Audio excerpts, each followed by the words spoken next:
Madali pa na tumakas ka dito.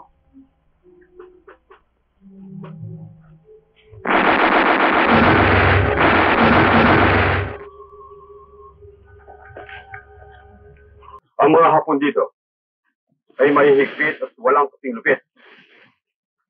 Pasalamat kayo at ganyan na lamang nangyari sa inyo. Hindi ko naalamin sa inyo. Okay, mga gerilya o sundalo. Ganun pa man, yamang tayo magsasama-sama rito. Ako si Medyo Leviste. Siya si Dolfo. Ang pangalawa kong kamay. At yun naman si Miguel at ang kanyang kapatid si Carling. Sila yung mga dati kong kasamahan sa Bataan. Saan ba kayo nahuli? Kalayuan dito. Talaga rin namang may kamalasan kayo. Kalayan ba namang dito pa kayo madala? Mga tao nakakulong dito. Kaya wala ng pag-asa makalaya. Hindi ka mamatay sa bugbugay. Tiyak na mamamatay ka sa buto. Halos araw-araw. Nagilibing kami rito. Wala ba ibang paraan upang makatakas dito? Marami nagtangka ngunit walang nagtagumpay dito. So, kailangan may isip tayo ng paraan. Hindi, mabubulok tayo dito. Paraan pa. Nasabi lang ni Medyo na walang nagtagumpay sa mga nagtangkat tumakas. Paraan pa. Talagang mabubulok tayo rito. Medyo, matagal na mo ba kayo nakakulong dito? Matagal na rin. Bakit kung hindi kayo nasama sa mga pinakawalang kawal na biyak mo? Oo. Halos lahat naman nun ay pinakawalan na.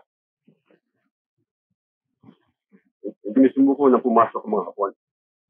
Nagpatuloy kami sa pakikipaglaban hanggang sa kami madakit. Ang mga gerilya hindi pinatatawad ng mga Hapon.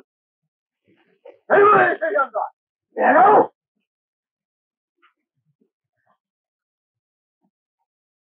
Anyway, sit down. Hello. Hello.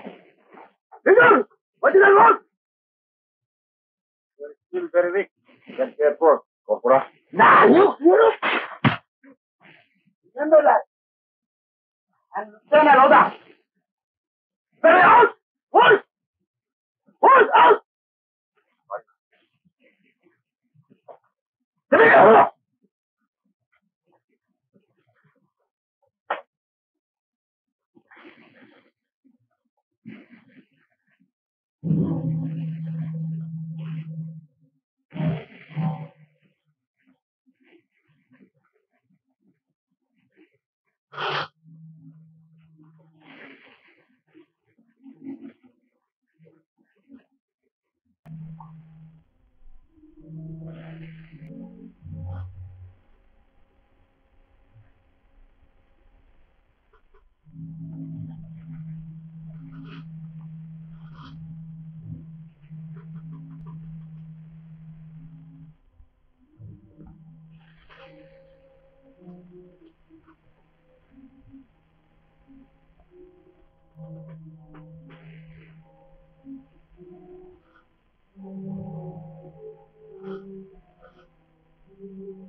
mga kasama dito.